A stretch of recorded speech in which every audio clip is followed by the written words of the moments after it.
All right. Hello, everyone. How is everyone doing? You're listening to Heart with Saima.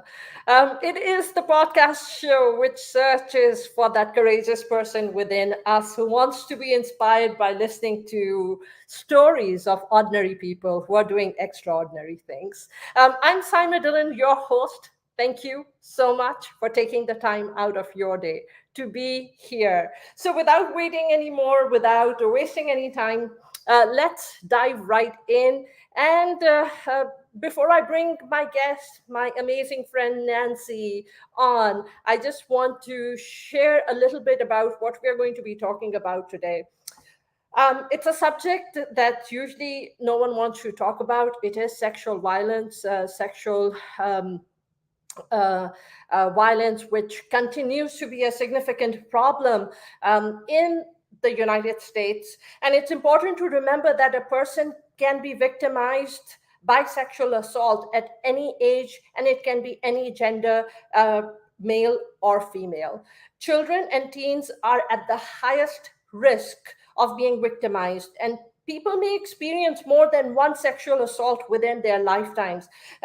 There are many forms of sexual assault included, but not limited to sexual abuse for children, commercial sexual exploitation, which is like prostitution and trafficking, exposure, forced participation in the production of or viewing of pornography, incest, rape, ritual abuse, sexual harassment, sexual or gender based bullying. So I'm going to bring Nancy on. Nancy, welcome to Heart. And how are you doing? And my dear friend, you are mute. Mute. I can't hear you. There we go. We got it now. There you are. I am doing well, and I thank you for being willing to enter into this conversation. I thank you for introducing the subject the way you did. I think it's really important that people understand that sexual assault encompasses a wide range of different behaviors and experiences and exposures. And I think that we need to be acknowledging that it is not a male or female problem. And one of the communities, and I'm trying to fix my screen here, sorry about that, but one of the communities that's most affected is actually, one of the communities we don't talk about is the LGBTQ community. Yeah. So there's another one, and we don't talk about men, and we don't like the idea of talking about women and teens, and we don't like the idea of talking about grandmothers being sexually. We don't like the subject. It makes us uncomfortable. And the reality is, we all, if you know me, you know someone who's been sexually assaulted. Absolutely. And you've been on my show multiple times. You come on my show first Tuesday of every month. So, Nancy, one thing, I'm going to pause you. I'm going to give some statistics about sexual, you know, Violence and assault, yeah. violence and assault. And while I do that, if you want to quickly go on to Facebook and just send me a request on my Facebook Live, and I will add you to my Facebook Live stream. There's a button at the bottom which shows a person, and it has another person square shape next to it. If you send me that request, I will accept it. And while you're trying to do that, I wish I could, if you start watching the live, even just mute it, I can send you a request and you accept so that you can be seen on both the platforms. That would be great. Because friends, whoever is listening, we are streaming live on LinkedIn, we are streaming live on YouTube, and we are streaming live on Facebook in multiple places. So I want to share some statistics about sexual assault with you because once again, rape, sexual assault, touching children, and none of these things are done with the victim's permission. So there are 12 statistics that I feel that it is so important for everyone to know. Number one, every 68 seconds, an American is sexually assaulted. That is approximately 1,271 people who are sexually assaulted on a daily basis. This is not even the world statistics. This is talking about the US, which is, one of the most developed countries in the world, where there is campaigns like Me Too. There are so many different things, which are out there. The second thing is that every 9 minutes, a child is a victim of sexual assault, which is approximately 160 children sexually assaulted every single day just in the United States. One in every woman has experienced, completed, or attempted rape during their lifetime. They've experienced it. I mean, that's a phenomenal number. 1 out of every 5 women in the US. 81% of women and 43% of men have experienced some form of sexual harassment and or assault in their lifetime. Nearly a quarter, which is 24.8% of men in the United States, experience some form of contact, sexual violence in their lifetime. The vast majority, which is 8 out of every 10 rapes of sexual assault, is committed by someone the victim actually knows. It can be a caregiver, it can be a classmate, a family member, friend, neighbor, healthcare provider, member of or leads of faith communities, teachers or coaches, which includes, could be priests, could be imams, and we have seen so many cases which have happened. Not speaking for anyone else, but speaking for my own community. 39% of sexual assault is committed by an acquaintance, someone that your children or someone that you yourself know. 33% is committed by a current or a former spouse or partner. 19.5% is committed by a stranger, and 6% is committed by more than 1%, or the victim just cannot remember how many times it's happened to them. So, I mean, this is just a very high phenomenal. Nancy, these numbers are just crazy numbers. And I kind of started digging into it when we decided, when I messaged you that, hey, let's talk about this. And one of the primary reasons that when Nancy comes on first Tuesday of every month, and today Ashok is not here, generally we have Ashok here as well, but he is celebrating his daughter's wedding in Italy. Yes, absolutely. And so we really miss having you here, Ashok. So right here, Nancy, what would you like to share? The statistics are staggering. And it's amazing that if these statistics were applied to something else, wouldn't there be a bigger campaign to make it stop, right? It just seems like if you presented these statistics about something else, I can't even think of it, even if it's alcohol, right? Alcohol, how it affects people, how, something else, even if it was a lack of sleep, there would be a huge push toward eradicating, right? And correcting the problem. And there just isn't in the area of sexual assault. And it's multifold. There are organizations out there that are doing amazing work. And, keep in mind when you hear the statistics, these are the people who report when asked, or go to the hospital, report a rape.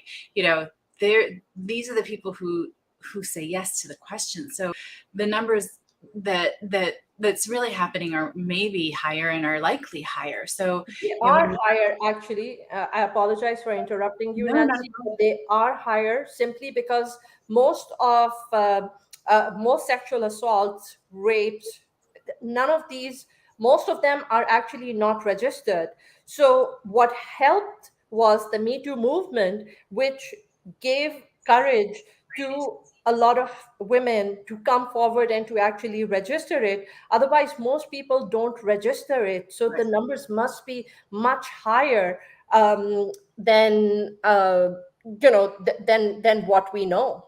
Right. And, funny enough, I shouldn't say funny, but having been through what I was through in my childhood with my experiencing the sexual abuse by my grandfather till I was 16 years old, it actually took me a long time to process and admit that I had been date raped when I was older. And it took me a really long time to be able to see how it was rape, or be able to admit that it was rape, or and yet again, this is, I'm trying to be on both at the same time. Hopefully you can hear me on both. We'll see. Yes. But to really process it and go, no, that was an acquaintance rape. Like, that's what happened. Yes, you took control of the situation, but the way I took control of the situation was to say, fine, you want my body, you can have my body, and you get nothing else. You get my body, and then you're out of my life forever. That was, in my head, was like, fine, if this is going to happen, then it's going to happen on my terms. And my terms were like, fine, this is going to happen, and I'm going to move past it, and this person will never be in my life again. And to go back and realize, well, what do you think happened there, Nancy? It was your way of giving consent to making it okay with yourself that it happened. So Nancy, I am going to pause you real quick right here. And the thing is, my voice is echoing, because I have both the devices. I jumped out of Facebook because I'm having the same problem. But so knowing that, and knowing my history and how hard it was for me to come to terms with it makes me realize, there are so many women, men, people who identify across the spectrum who have had these moments and find a way to justify them. Yeah. Right? That whether it's by blaming themselves or taking control, like I did, saying, okay, fine, I'm actually going to let this happen. And I'm not going to fight this because I'm going to get hurt and that's going to be worse. So I'm going to just, in my mind, I'm going to take control of the situation, and I'm going to decide how it happens. Yeah. It's not consent. That's not consent. That's coping.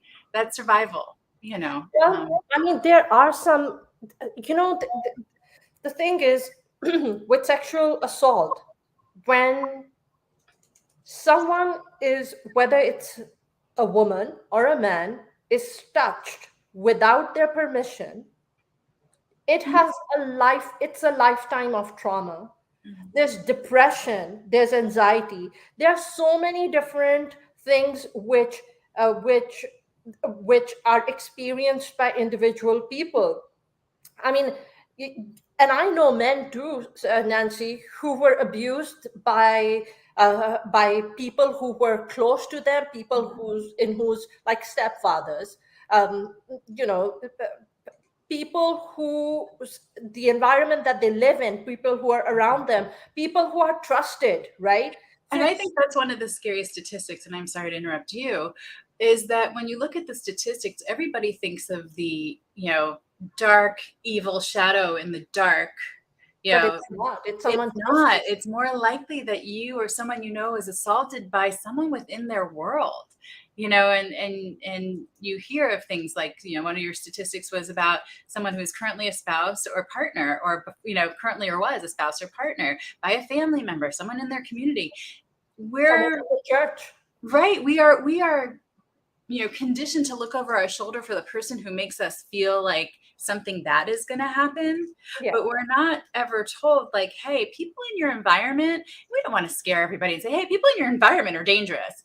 But to be like, giving permission on boundaries, giving permission on yes and no every time, and allowing people to say, like, oh, instead of like, oh, it's okay because it's so-and-so, or I don't want to say because it was so-and-so. And they just made me feel a little uncomfortable. You talked about earlier being exposed to pornography.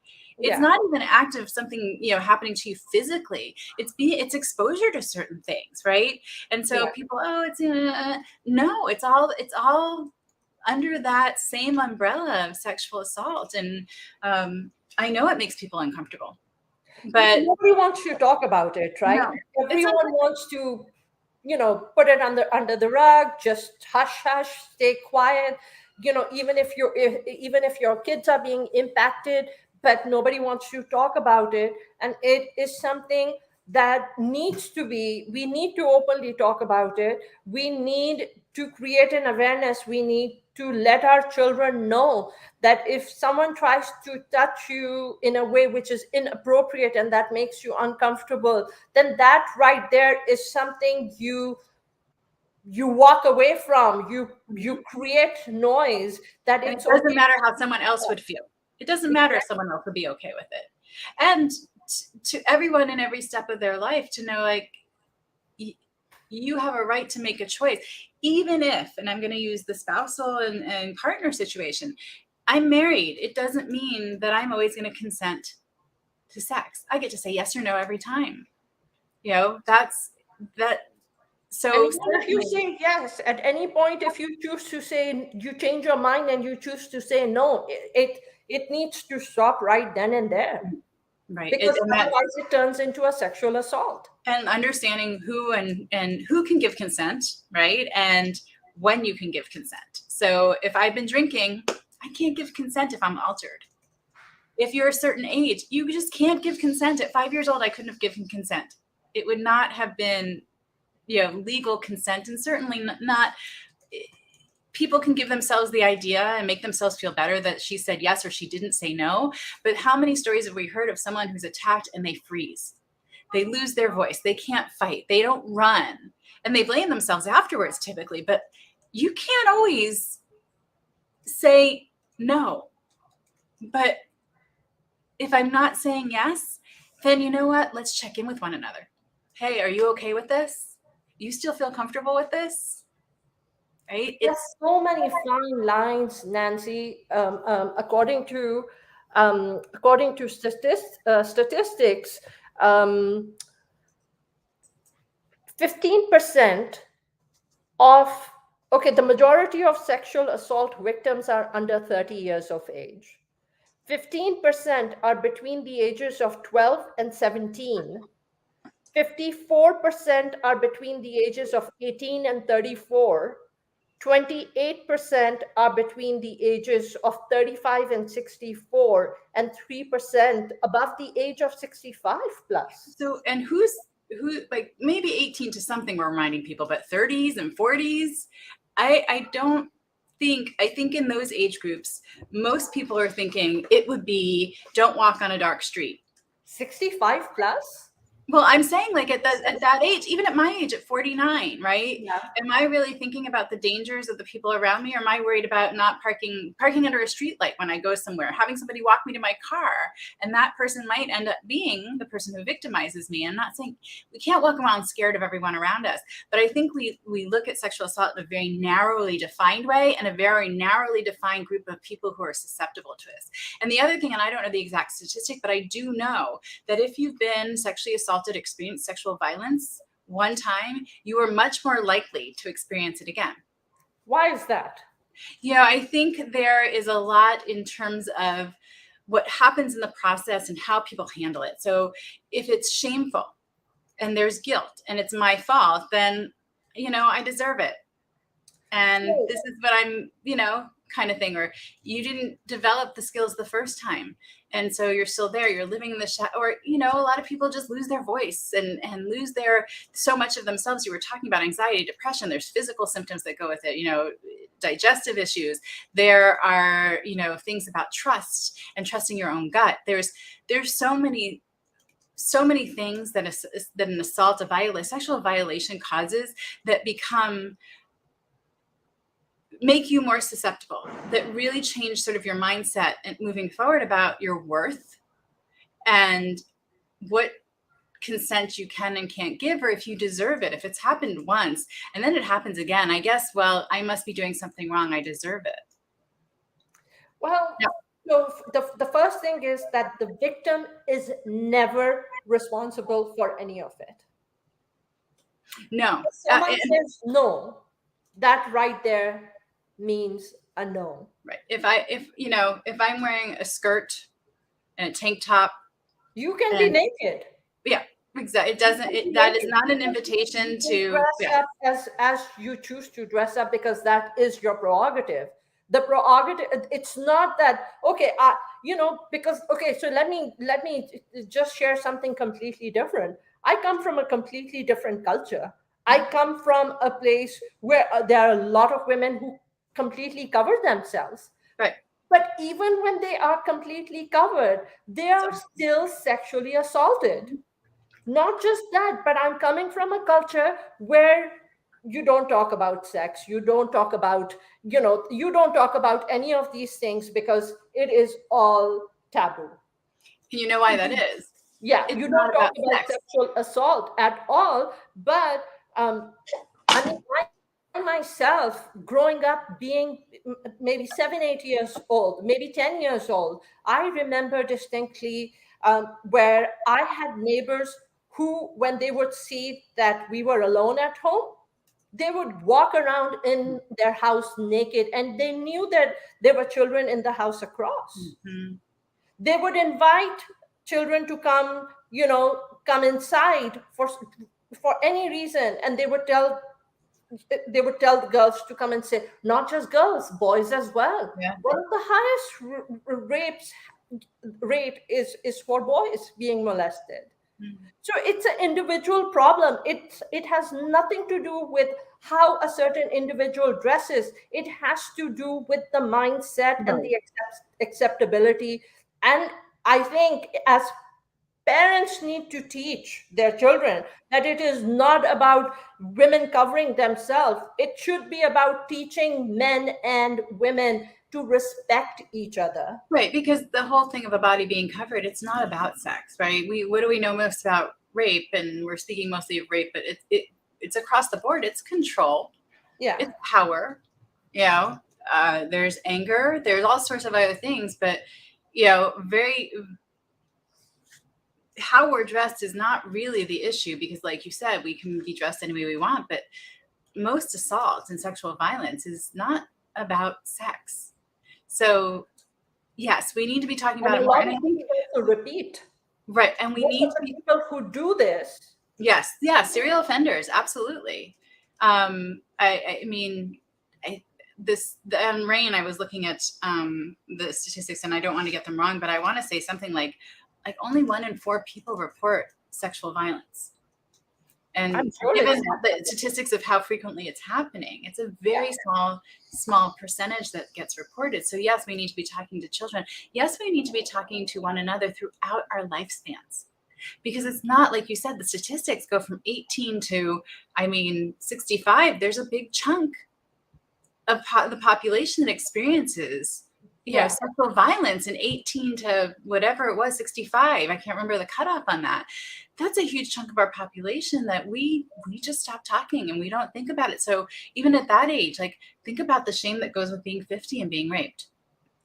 I mean, right here, what nationwide, 81% of women and 43% of men reported experiencing some form of sexual harassment and/or assault in their lifetime. And I how mean, many that's press just charges like go to the police? Like, this is it's an epidemic, really, in terms of the numbers when you look at them. And how do we stay safe? That's the good question, right? How do we stay safe? Like I said, it actually took me taking pictures of myself the next morning and seeing what the physical effects were, where I had scratches, where I had bruises, where, to and I took them and I put them away for a really long time, and at some point came back and looked at them, and that's where, again, I had to start to move into the space of, no, you took, quote unquote, control of the situation. You created a place where you could say, this is okay because I'm going to have this happen on my terms, which really wasn't happening on my terms. So if it's going to happen anyway, right, I'm going to reduce the amount of physical harm to my body and my person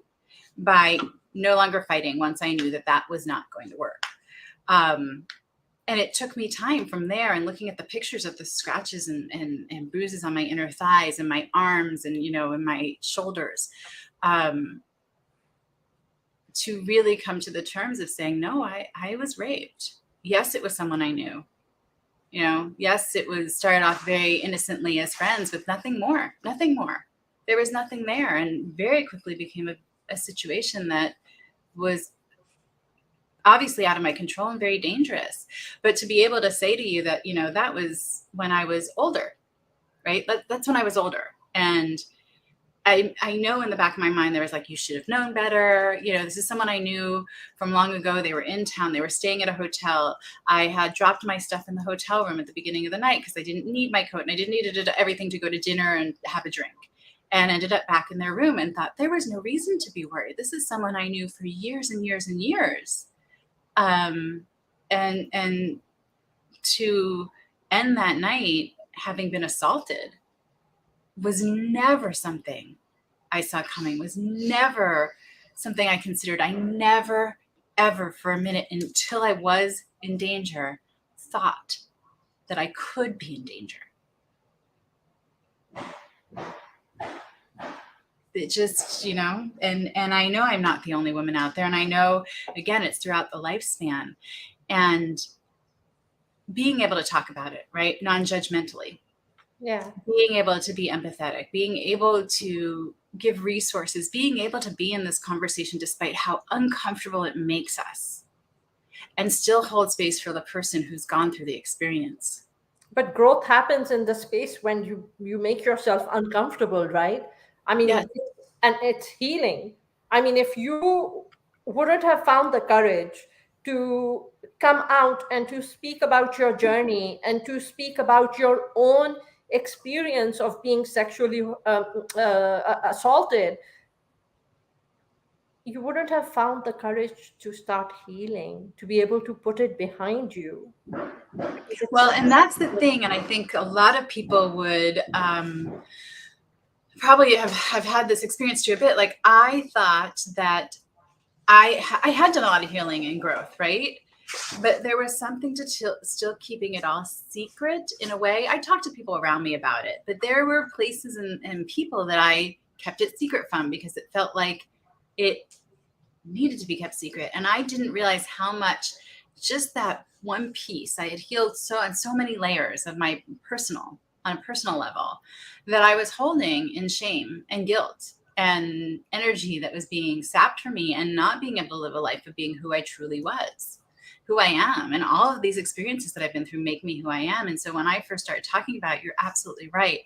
It was this weight that lifted off of me, and it allowed me to have exactly what the space we're trying to create, this unconditional love and acceptance from people around me, to have people reach out to me and tell me that I had helped them. People who had never, ever shared their story before contact me, or sometimes even in the comments will, because of the conversation we're having, whether it be with you or some other place, because of the conversation that's happening, will share their story because they feel comfortable in this space finally to share what really happened to them. It's absolutely. just, yeah. It, I mean, it's just Nancy. Some more statistics. Majority of sexual assaults actually happen near the victim's home, at or near the. It's 55% at or near the victim's home. 15% in an open public space. 12% at or near a relative's home. In an enclosed public area like a parking lot or garage, that's 10%. On school property, it's 8%. Most survivors, they are basically just going about their daily lives when the sexual assault happens. They were either sleeping or performing another activity at their own home, and that's bloody 48%. Just happening when you're just doing something that you usually do. 29% when you're traveling to or from work or to or from school, or just somewhere around your home, to a shop or just to run errands. That's 27%. 12% when you're working, 7% when you're attending school, and 5% is just some other activity. I mean, it's crazy, because you know what, out of 1,000 perpetrators, only 25 go to prison. That's why a lot of people don't report, right? It's a lot to go through to expose yourself to be questioned and put on the stand for 25%, not even 25 out of 1,000. It's only 310 sexual assaults are reported to police, which means 2 out of every 3 assaults basically go unreported. 50 reports lead to arrest. 28 cases will lead to a felony conviction. 25 perpetrators will be incarcerated. So it is just such a huge phenomenal number. It's crazy that only 25 out of 1,000 perpetrators go to prison. How awful is that? Because nobody has the courage to talk about it. Nobody wants to come out, even if it's your daughter, even if it's your sister, even if it's your mother. It could be anyone, right? It could be your brother, Mhm. because it's such a high percentage in men as well. But Mhm. no matter who it is, people don't want to talk about sexual assault. They do not want to talk about rape. No, and hearing those statistics, the first thing that comes to my mind is like, well, then how do we feel safe? Right? If things are happening in our own homes or things are happening in our daily activities. And I think that's where it's a community issue. And these Right? statistics are just for the United States. Yes, right. And This so is for us one of the as most a developed community, countries in the world, right? So yeah. just imagine, like a place where I come from, like, Pakistan, or third world countries, where nobody can speak about, these things, where you can't even tell you can't even tell your families about it. Well, there are countries where you will be blamed.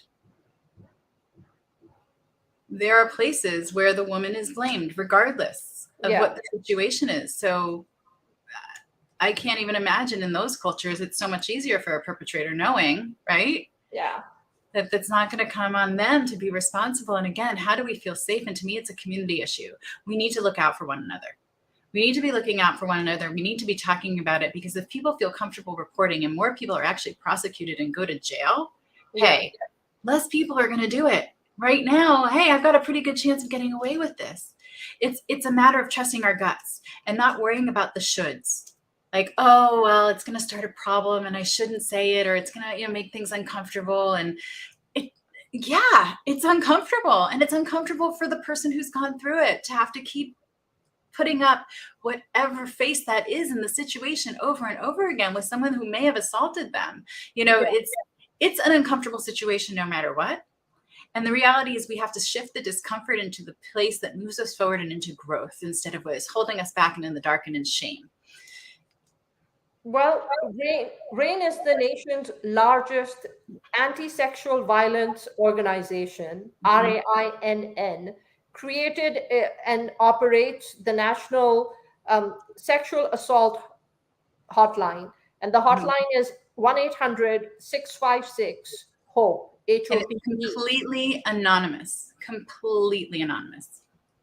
So I think that right there, women, I understand that they are so restricted, um, in countries like Pakistan, where I come from, where we are seeing some movement happen recently, but it's so minute, you know. Um, but we are seeing some change happening. Actually, the Me Too movement was a s- it started this revolution, right? Because everyone kind of started all over the world. They started Mhm. there was action, and people were like, okay, you know what, this has happened to me. But I will tell you, Nancy, that there's this celebrity in Pakistan, a beautiful, woman, uh, and she took the step when the Me Too movement was happening, and she came forward and said that another very famous celebrity, and she said that he sexually assaulted her. So I will tell you that this is so pathetic, the most pathetic thing, right? That when we were in the community talking about it, there were women actually coming forward, and they were saying that, oh, it's her fault because she drinks, she wears, she's in Western attire, so she's in more, the kind of clothing that she wears, or she does this, she does that. And I'm like, what kind of women are you that you will doubt Mhm. the woman who, for the first time in the history of probably our country, is coming forward on social media and finding the courage to take a stand and to take it to the court, and you're standing there and you're supporting the other singer? I mean, you have to, what kind of people are you? I mean, it shows you who you are from inside if you can't even understand the meaning of sexual assault, which means that even if you are half naked or completely naked or no matter what, even if you are drunk, no matter what, when you say no, no means no. Nobody touches you in Right. any wrong way, because that's not acceptable. And I think there's a lot of people who will say things like, well, why didn't she say it when it happened 10 years ago? Why didn't she did it right? Why are they coming out now? And the reality is, don't decide how you would act in a certain situation unless you've been in that situation. It is not easy to put yourself out there and say that I've been raped, knowing that people will doubt you, knowing that people will attack you, knowing that people will try and discredit you, knowing that they will go into your life, finding every little thing they can to make you look like someone who would have, right? I don't know how I would have deserved it or asked for it, but that's what they like. So if it takes people a little while to come forward, don't decide that people, if it really happened, they would come forward right away. It took me a while to come to terms with the fact that I had actually been raped, that I had allowed that to happen, and how did I, and I knew better, and all of that. And to know that there would be people that would pick apart it's not easy. So until you are in that position, do not decide what people should do, how it should look like, how disclosure should come, and when it should come, and what the person should look like. But people know everything. People are know it all. I mean, I meet people and have conversations, and people talk about other people Oh in yeah, the you become community gossip. who they don't even know, Mhm. with so much. I mean, we're talking about like divorces, we're talking about other such things, right? People will sit there, oh, that is not possible, this is not possible. And I sit there and I think to myself, I mean, who the hell are you to even know what the other person's journey is, what the other person might have gone through, or what's going on in their household, right? Who So are even if you you've been there, you can't judge how somebody else to deals judge with someone else? it. Yeah. Yeah. But And I think, that's the easiest thing for people to do, right? To sit right. there and be judgmental and to pass verdicts and to just, you know, just criticize and condemn others, right? Which is the reason that the numbers are the numbers they are, because people are afraid. You've gone through something terrifying.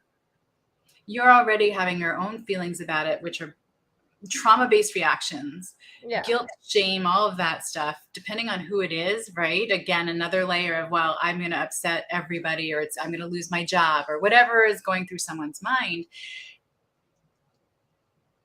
There's so much already happening to decide that we know, or to judge people from the outside. I always find it interesting with celebrities where people will, take sides. It's like, well, you don't really know the person, and you don't know what happened behind closed doors. And I get there are instances where there are, unfortunately, people who will claim they've been assaulted that haven't, but those are very few and far between if you look at the statistics. And there are punishments for people who claim to have been assaulted and weren't. More people get punished for that than really actually being someone who has victimized another person through sexual violence. So what kind of, I mean, I know that, I just told everyone that only 25 out of 1,000 perpetrators go to prison. 50 reports lead to arrest. 28 cases will lead to a felony conviction. 25 perpetrators will be incarcerated. So, what, Nancy, based on your own personal experience, what you went through, where, where should the courage come from? Where anyone who wants to take a stand finds that courage to go forward and report this. I mean, the hard part is it has to come from within you. And knowing people can help support you through the journey. But you have to be in a place where,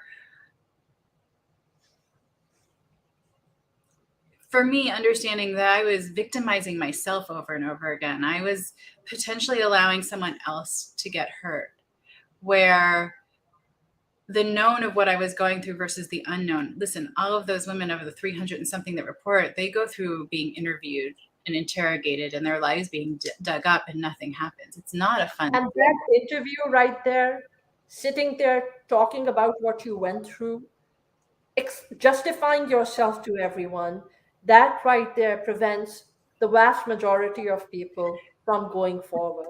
And those interviews, to me, should be done by someone with a background in trauma and psychology and, knowledge of the criminal justice system, right? So there needs to be people out there. We need to acknowledge that it's a little different to talk to someone about a sexual assault than it is to talk to someone maybe about something else, and that those people are not re-victimized by the process.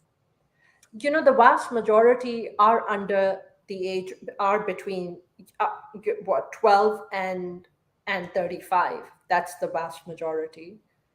And that is such a difficult age to find courage. um, it can just happen anywhere, right? Someone close to you, a friend. And that is so traumatic, how it's just so difficult to find that courage within, to say that, okay, you know what, I'm going to face everyone who's standing there.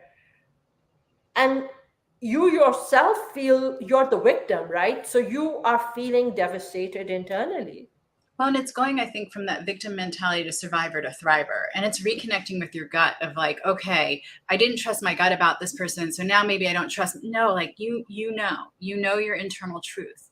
And it's not going to be easy. And then you find people like RAINN, you find people like Saima and myself, or people out there who are advocating for change and who are able to have the conversation. You find someone, right, to be able to talk to and help get you to a place where you can, there's a lot of ways to confront an attack. It doesn't have to every time, look the same way. I didn't confront my grandfather until I was 20 years old. But when my abuse came out and I was 16 years old, I couldn't say elbow, much less vagina. Like there was no way I was going to be able to talk about anything that had happened. And it took me years. And I've shared the story when I first went to therapy voluntarily because I had court-ordered therapy. I sat behind the sofa because I couldn't tolerate looking at someone else and saying these things out loud. But what was worse is I couldn't tolerate someone looking at me while I was saying them, because I was certain that while I was paying this therapist, they would still go running out of the room because they would be so disgusted by me and there would be no helping me. And I was so broken beyond repair, they just send me home and say, I'm sorry, there's nothing we can do. I mean, I hid from help, but I did it. I found a way to do it. And I wish I knew the secret. I wish I knew, because it's different for everyone. I wish I knew how to gain that courage. Yours is one of the most traumatic experience possible, because I mean, you, it was your grandfather. Yeah, so it's a trusted family member. It happened over a long period of time. Like there's a lot of negative, but I do say I had the best of a bad situation in that it wasn't violent. If we talk about the scale of how violent it can be, when I did disclose, no one in my circle ever doubted me. No one questioned me. I wasn't blamed. So that was another huge best of a bad situation. And there are a lot of people who have to fight through that and so much more to be heard. Yeah. And it's this universal mentality to say it's a community solve. It's a community effort to change our mentality about this. Yeah. Change how we think these things happen and who we think it happens to. I think we like to awareness. Mm-hmm. I think that's the most important thing, is to create awareness. It's to it's for men to sit and listen to my podcast, for example, not just because they feel uncomfortable, because they shouldn't, because men suffer from this as well. Mm-hmm. but also because they have wives, they have daughters, they have They have sons, they have, friends. you know, It's who will go through this. And it shouldn't happen. You know, people who do this should feel scared to do it. They should think twice before doing it because right. of they should be afraid of the consequences. Well, and the consequences that we've talked about are not so great in the legal system. We've got that piece. We've got where people will start to judge and pick apart your life. Hey, I went up to his hotel room. Hey, we have been drinking. What was I thinking? What did I think was going to happen? Well, I thought I was going to grab my purse and my coat and go home. I wouldn't have walked in the room if I thought I was going to be raped. Why were you drinking? Why were you wearing what you were wearing? Right. Why were you out alone? Here's the answer I can give you is the one thing I wasn't expecting was to walk in that room and be raped. Yeah. I expected to be able to use the bathroom, grab my purse, grab my coat, say goodbye, and have enjoyed a lovely evening with an old friend. So you can blame all you want. But I don't know too many people who have experienced sexual violence that walked into it going, oh, I know what's going to happen here. Okay, let's go. It doesn't happen like that. And again, people have decided what it looks like, who it happens to, and we have to erase that. And again, it's a systemic problem of, hey, maybe instead of me asking how your weekend was, I ask, hey, were you safe this weekend? Yeah, never question the victim. Right. Were you safe this weekend? Did anything happen that you want to talk about? Right. Maybe we need to start changing the narrative of how we check in with one another. I know for me, it's talking about it more, because my story will reach someone who is feeling shame and guilt and hiding. Yeah. And, whether they're engaging in self-destructive physical behaviors, mental behaviors, they're stuck, they're not trusting, they're having PTSD, physical and mental, no one walks away from sexual trauma unscathed. It just doesn't happen. So there's going to be something you're living with. And at some point, I think the bravery comes from, do I want this to continue to impact my life the way it is and continue to give this other person this kind of control? Or am I feeling brave enough and ready to say, you know what, no, this is my turn to take a stand? And whether it's even reporting it, but just at first, take care of yourself. Take care of yourself. Be brave enough to take care of yourself and trust that you deserve it. And again, as a community, it's on all of us. It's on all of us. You said 18 to 34. 34-year-old women, let's say a 34-year-old married woman has been raped by her husband, or who gets raped, an acquaintance rape, right? Something like, I think we almost forget to include all of these people in the conversation. Again, if you're 34, 40, 45 years old, don't you know better? Don't you know better? Come on. How did she let that happen? She went up to his hotel room. They had been drinking. What was she expecting? Seriously, so the narrative you don't know what was going to happen? Right? I said the narrative needs to change. Absolutely. It should be flipped completely. Hey, she went up to his room and flipped. Instead of, did she not know what was going to happen, is, of course she didn't expect to get raped. Yeah. It doesn't matter that she was drinking. It doesn't matter that she went up to the room. Of course she didn't expect to get raped. Not what did she think was going to happen. Yeah. Of course she thought her body was safe. Of course she thought she could trust this person. So, and I know Kelly and Rena, and I saw Albin and a bunch of other people in the comments. I saw Tim there, and thank you for the support and for being here. Thank you everyone, especially on LinkedIn, for being so supportive. And I have, I'm doing Facebook Live here as well. So thank you everyone for your support on Facebook Live as well. This is a subject that nobody wants to talk about. But it's, let's become uncomfortable. Let's become uncomfortable so that we can be there for each other, instead of the first response being, oh, you know what? And that's why, because it makes us more comfortable to think that there's a reason it happened and that it couldn't just happen to anyone. Right?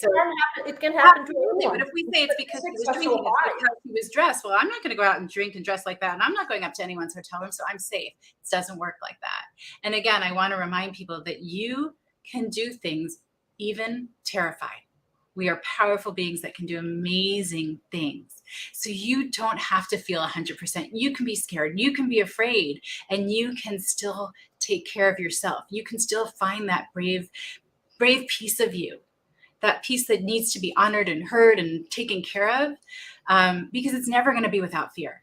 It's never, I don't think you ever come out with 100% feeling like there's nothing to worry about because of the narrative that's out there and what we see on the news and how people talk. So you don't have to feel 100% brave. You need to be brave enough, and you need to know that we can experience a wide range of emotions and still be fiercely strong and capable beings. Absolutely. And with that, I mean, once again, I would like to share the information for RAINN, which is the nation's largest anti-sexual violence organization. And their sexual assault hotline is 800-656-HOPE, HOPE. Everything is done anonymously. Um, but you know what? At the end of the day, you have to find the courage.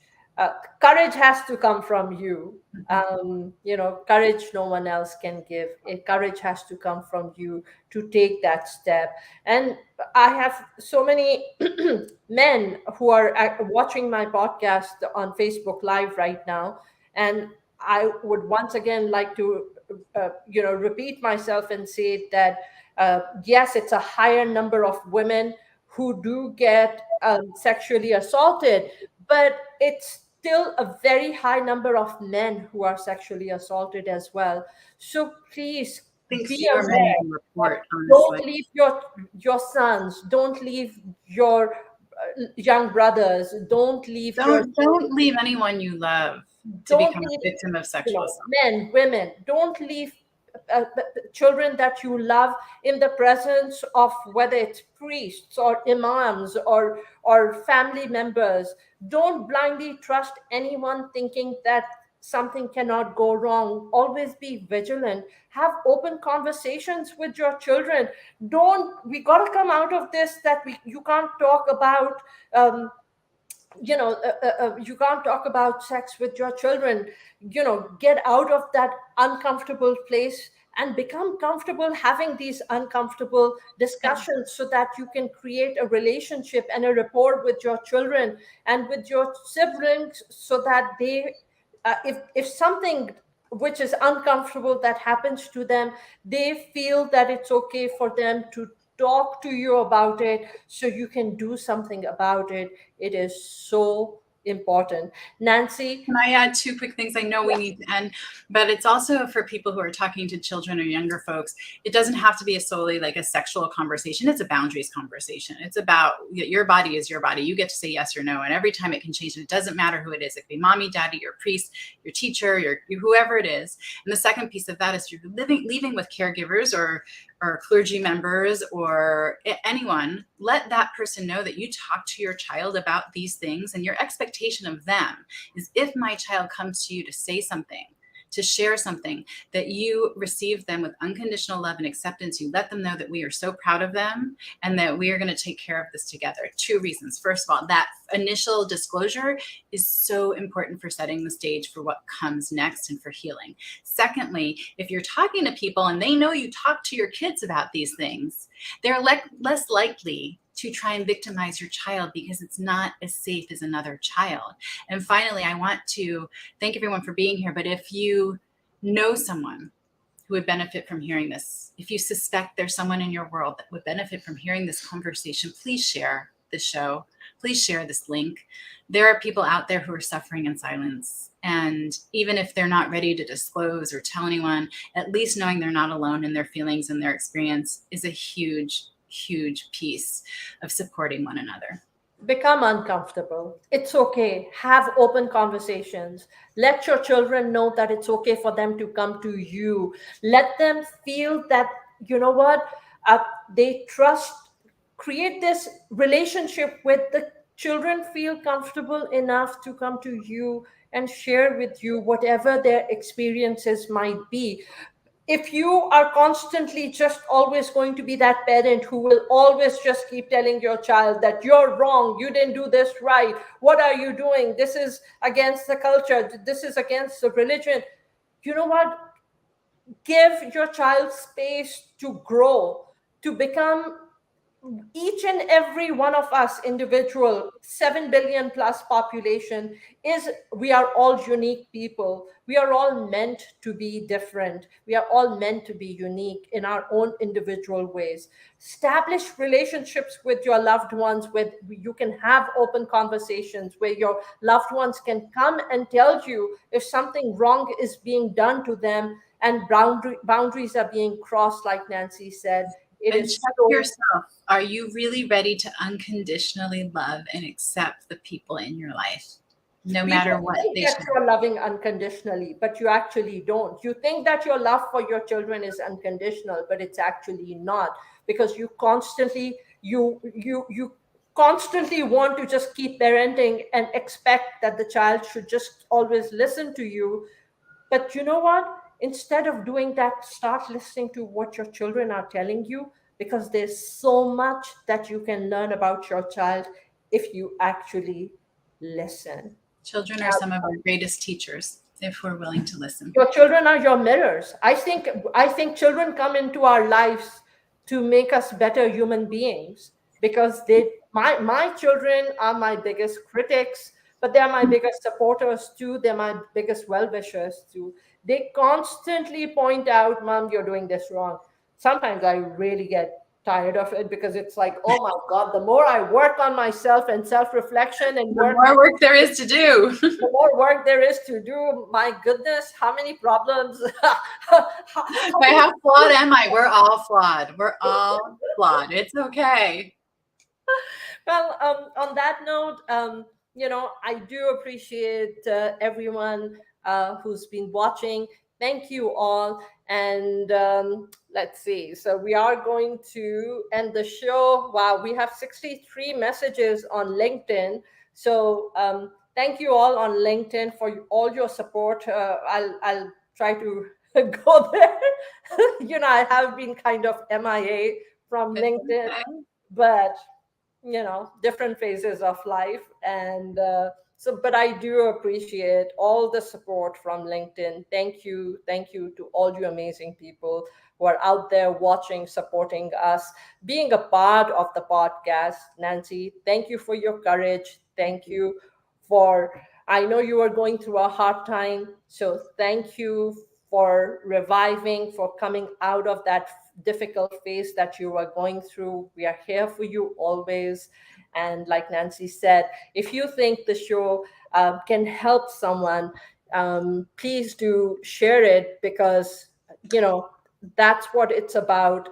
I do thank you for being here, and do share the show. If you feel you have a message or something to share, DM me, and come as a guest on my show. And thank you once again.